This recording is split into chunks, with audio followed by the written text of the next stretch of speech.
right, guys. Thank you once again for joining us today. I'm Dominic Dos Remedios, owner of the Personal Training Academy, and with me today is Barton Tanner from FEAT Fitness. Welcome, Barton. Thanks, Tom. Good to be here. Awesome, mate. Well, let's start with why don't you tell the audience a little bit about yourself and your business background? Yeah, definitely. So, as Dom said, my name's Barton. I run FEAT Fitness. So we're a outdoor group training business. We're in a bunch of parks around Sydney, but I started as a personal trainer about 10 years ago now. So it's the years are starting to add up. But yeah, started in a little PT studio, as a lot of people do. Had some great mentors along the way. Then moved to start doing my own PT sort of stuff. Was working with a couple of other businesses, and then launched FEAT about 2 years ago. So yeah, that's a brief introduction to a long story. That's awesome. Yeah. All right. Well, thank you for sharing for us. So as you know, today's chat is about adaptability, because obviously both the world and the industry has gone through some amazing times, as everyone will quote unquote unprecedented times. Yes. So really, we would love to firstly understand from your perspective, what does adaptability mean to you? Oh, yeah. Now, it's such a good question because I think it can take on so many meanings. For me, and something that we really did as a business is I would say adaptability is less around the regular terms like resilience and more around being centered and, something that in having to adapt to the world situation, it's a bit of like slowing down to speed up, a bit of being able to create some calm in and of yourself in order to progress forward, in order to do what you need to do and to be clear on what you want to focus on. I do like to say it's more about being more rather than doing more. So it's being more adaptable actually means being more present to the situation, being engaged with what's required of you, being able to identify exactly what the issue is and what the outcome you want to see is, rather than just doing something, and you get down the line and realize you actually didn't adapt, or you did and it was crazy hectic. Or so I definitely think it's an internal thing rather than an external thing. But yeah, that would be my brief definition. Awesome. Thank you, mate. That's great. So I guess, and listening to your definition, it's clear that that's probably more of an internal philosophy you carry through or have learnt to carry through life. So it'll be interesting to see how you answer these next questions. But how has your business had to adapt due to the recent times? Yeah, look, it like any business, it's been testing, and we've had a bunch of other things on top of it, from trainers having babies to one of our trainers had to go back to Scotland to, her mother unfortunately got very sick and now she's stuck over there, to having, one of the directors of the business is leaving us. And so there's been a lot of, on top of everything, it feels like when it rains, it pours and you get it all. I really think, in adapting, FEAT has just had to be the entity that it is, which means really looking to say, well, what is our purpose? What are we trying to do, both in the industry and in the world, and staying true to that. So anytime we've had a problem come up, or anytime that we've had a situation that needs to be solved, coming back to those core principles, which isn't always easy, by the way. It sounds easy when we're doing a quick synopsis, but, really trying to say, hey, maybe it's easier to do X, but it's more in line with what we do to do Y, and going down that path. So, obviously adapting to the world situation has it's taken something, but it's a part of the fun. And sorry, I've gone a little bit of a tangent, but it also gives us the opportunity to progress. I think any challenge that's thrown in front of you, and we'll say it to clients all the time. I think we're in an industry that says to people, we've got to embrace the hurt and we've got to embrace the challenge. And there is truth in that, because it gives you opportunity to pivot, to reanalyze, to cut things. We've had to cut a lot of things and say that wasn't serving us for the long term, and to add on things because it was serving us. So yeah, I think that answers it. Absolutely. No, that's There's great. a lot there. there is a lot there, and I think you're right. I think it's forcing people to be uncomfortable, and in reality in life, uncomfortable is where a lot of the results come. So you know, you can't live there all the time, but it's good to know that when you go there, that you and your business can obviously come out the other side, hopefully better and stronger. So so you've got a team with you, you've got various locations. How have some of the trainers that work with you and for you had to adapt recently? Super varying. Like, as I say, we've had everything on the spectrum for them. Some people, I must admit, and I think this is probably the conversation that's not had, is sometimes it's okay that people can't adapt and can't go along the journey or choose to go on a different path. And the example that I use is one of our directors. So there was 3 of us who started FEAT, and one of them, you know, has chosen a different path for himself and his family and that's just a part of everyone adapting it or playing the cards that are presented for them. So the team's been so varied. The main thing that we've done is really consolidate and support. You know, just having a lot of open conversations with people. Where are you at? What do you want to see? What do you need? Most people, when crisis comes, won't actually do a stock take and say, well, I need this and I don't need that. Or I need everything that's in front of me. Or I have been living bare bones paycheck to paycheck. And I mean, often it's around financial when these things happen, but I have been living bare bones. And so I need a bit more, I need a bit less. And so just a lot of really open, honest conversations. And with that, it consolidates everything. And as a unit, you're always stronger than as an individual. So yeah, I wouldn't go too far into, well, I can if you'd like me to, but into personal ones. But yeah, it's really just about bringing everyone together. Okay, that's fantastic. And how has your role as an owner of the business, how has your role had to change recently? Is it weird to say it hasn't? No, it's great if it hasn't. Yeah, like, I mean, I very much look at my role as it's around 2 things. One is my client-facing role. So I have to deal with clients, and we run incredible training communities, and the people down there love what they do. They love being involved. They love not just us as trainers, but the people they're training with. And the second role is managing an amazing community of trainers, making sure that their needs are being met. And I really do look at my role as one of service, and it sounds maybe too spiritual or weird, or I don't know, some people don't like that word, but it really is. It's just being for others. It's just continually delivering on what you want to deliver on for other people. And in that, the external stuff doesn't matter too much. It's, you know, and the example is you get locked down because of a global pandemic, like just that little thing. And it doesn't stop you just still giving everyone a call, or still engaging, or still saying, hey, let's jump on Zoom and catch up, or the external stuff doesn't matter because it's still the relationship you're harnessing. So I really would say my role hasn't changed. How it's being delivered may have changed a little bit. Okay, awesome. And you shared with me offline that business hasn't taken a back step because of the crisis. Yeah.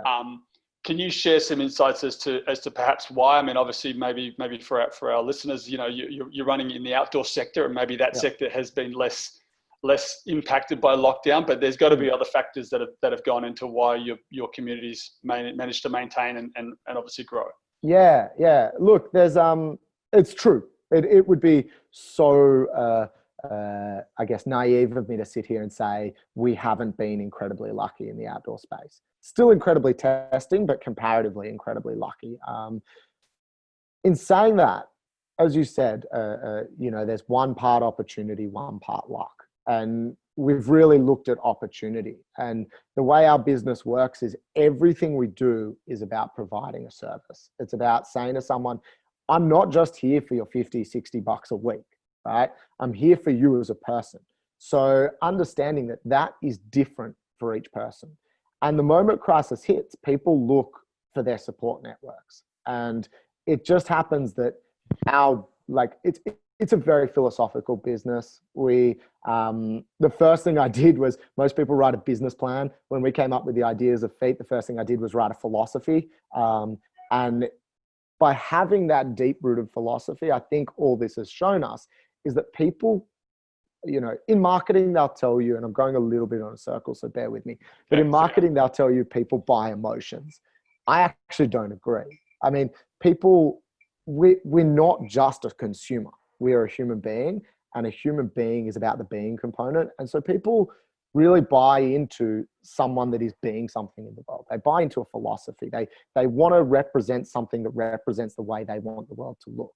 So as much as we were lucky that the outdoor space wasn't shut down for as long as gyms were, and I mean, in all reality, we're talking 3 to 4 weeks. So it's not a crazy big amount of time that would say this is why it's fundamentally different, that some businesses have completely crumbled and some have managed to grow as we have. I really, really do put it down to our deep-rooted philosophy. So people are connected to something, and it also means we're able to adapt, and then just caring for the people rather than thinking of it as a business. It's just a group of people who want to look after their well-being, who want to train, but they also want to connect to others. And when you take care of that, the rest follows. Absolutely. Yeah. I love it. I particularly love the part that resonates is obviously around the being. I mean, the human being element is a huge part of our business. So it's great to see that is an important part of what's happening within the industry and particularly within your business. So yeah, definitely. I think, look, and this is something why, I mean, you and I have a great relationship outside of this, but I really believe in what PTA delivers. And the main focus is PTA introduced me to a terminology of client-centered. And that client-centered approach, as much as I'd never worded it that way, it just kind of clicked that that's it. Everything's about the client. I think in the industry, we get and in a social media age, and I hate bashing on social media because whatever, it's there, but everything's very egocentric. We're taught that this crisis is happening to us here, and I actually think if you can stop and go, well, let's put the focus on someone that wants to come and get something, right? Most people come to the fitness industry because they want to serve others. That's the type of people we attract. Yep. In that, we can't forget about our service element. And so putting on Instagram all the things that you're doing and it is essentially egocentric. And at some point, it's about going outside of yourself and taking care of other people and being client-centered. And we have a philosophy, it's not fair. Heidegger, the German philosopher, has a philosophy which we use a lot of, which it says human beings have 2 states of being together and being in nature. And that's the principle that we built FEAT off. So when COVID hits, we're lucky that it's still true. People want to be together and people want to be in nature. Yeah, it's great. Love it. Awesome. In terms of skill sets, so what new skills would you like to see trainers and maybe up and coming trainers, part of our community, bringing to this new environment that we now call life? Yeah, what do you call it? That's a great look. There's got to be 2, which I always say, and one is to steal it straight from you guys, is being client-centered. It is and if anyone hasn't read it, there's a book which you guys have, which is client-centered training, and it is just one of those pivotal books that it'll change how you deal with a client. You need to be knowledgeable, but you need to impart that. You need to understand who you're dealing with and only focus on them. And I think that if the industry can shift towards that, it doesn't matter whether you've got 1 client or 100 clients, or you're running a gym of 700, 800, 900, it will still serve you the same way, just by having that approach. So that would definitely be the first thing. Probably the second is always sharpening the saw, like always looking for new knowledge, because you've got to suck at it for a long time before it becomes natural. And the only way you can really suck at it is when you have people that are smarter than you saying, have you thought about it this way? Have you thought about it that way? So I'm big on the education component. And Awesome. Yeah, I guess it's not a shock that we're sitting here having this conversation. Absolutely not. No surprise at all. All right, next question. So what surprised you most about either yourself or your team during this last recent period? Yeah. We have possibly, I always say this joke that the innovation that FEAT brought to the industry is actually nothing to do with how we practice. There are lots of great outdoor strength and conditioning programs. Our philosophy is great, but there are lots of great philosophies. My business partner and conveniently best mate, Rob, he is our single innovation, and he is just, I shouldn't be surprised by it, but I was just, he's cool, calm, collected, everything. Nothing was too much. It was like, hey, you know, we want to, you know, there's a global pandemic and we need to set up, and boom, we'd set up an online program, and we give milestones, and we do all these mail outs to people. And at one point we couldn't get a mail out delivered in enough time. And Rob went, great, we're going to drive it around to every client. And a few of us were like, oh no, seriously? And, you know, we did it. And it was like, at first I was going, this guy's nuts. Like, this is going to take hours. And that single investment was like, you know, another 4-6 weeks of people just going, wow, these guys are committed to us. And so I was very, very, very, as much as I knew it, very pleasantly surprised that under the most extreme situations, he just stands up and delivers. But then we just had, you know, incredible people around us who some went, hey, look, I'll hold tight on what, like a lot of trainers as we're looking to grow, bringing people on. Some of them were just like, look, I'll hold tight. I get the situation and they just check in with me. Hey, where are we at with it? Where are we? And that's really surprising because they were checking in with me, where so often as a business owner, you're used to checking in with other people, and to have people check in with you, it was like, it really separated the field of just the type of people that we wanted to attract. But yeah, I mean, the whole thing, like, I was surprised by a global pandemic. I was surprised by like just everything along. I always said the government won't lock us down. Like, that's crazy. And boom, all of a sudden the next week we're locked down. And so there have been so many surprises, but I think the biggest reminder is that people are inherently good. Yeah. And people inherently want to do the right thing. And when you give them the opportunity, they step up. Absolutely. That's awesome. Yeah. Thank you, mate. What's one adaptation or maybe change you've had to make recently that you're going to keep doing, because it's obviously proven to be something that could be part of your offering moving forward, or part of your philosophy change moving forward? Yeah. There's lots of practical elements. So we set up, just for the people listening to this, they may not know, but we set up a online program. We delivered it on Zoom. Initially, we thought it was going to be like 4 people per session because we wanted to give a real focused service. We ended up having, I think, 97 people log into our biggest session, but you'd constantly have 30s and 40s. And we set it up we created a little studio. As it grew, we got a green screen, and people loved it. We had people all around the world logging in, clients that I've trained from every wake of life. We decided not to continue with that. Not that it's not an incredible service and an incredible model. And I got a lot of friends in the industry who've kept online programs going because they've worked really well. We didn't keep it going because it's not what we do, you know? And as I said to you, I think it was before we started, but, you know, just staying really true to what we deliver. But we've found things like we've put our sessions to 45 minutes, which gave us 15-minute gap between sessions to clean everything, was the initial purpose. Yeah. But what it's done is it's made it more bite-sized for people, which was great. We stopped doing our lunch and night sessions, which once again, for some members, it wasn't the best decision, but for us as business, it's meant that our team of trainers have all been on the same page. We're all able to get into the office at the same time. We're all able to, you know, connect through those times, and no one's rushing off to a night session or rushing off to a lunch session. So that was great. And our cleaning regime, I must admit, I joke that we've become part-time trainer, part-time cleaner, but I think it's like, it's probably something I'm doing it now going, how were we not doing this? Absolutely. So I don't think that's a bad thing. That's awesome. But yeah, and there's probably more to come. Yeah. So we'll wait and see. Yep. One day at a time, right? Exactly. Awesome. So last question, from your perspective, how has the industry changed? You know, that could be positive, negative, through the recent environment. Yeah. I'll pretense this answer with I'm known for my big claims. and I'm also known for most of them being wrong. So, so I'll say it, and we'll see where we go. I think everything's going to become more client-centered.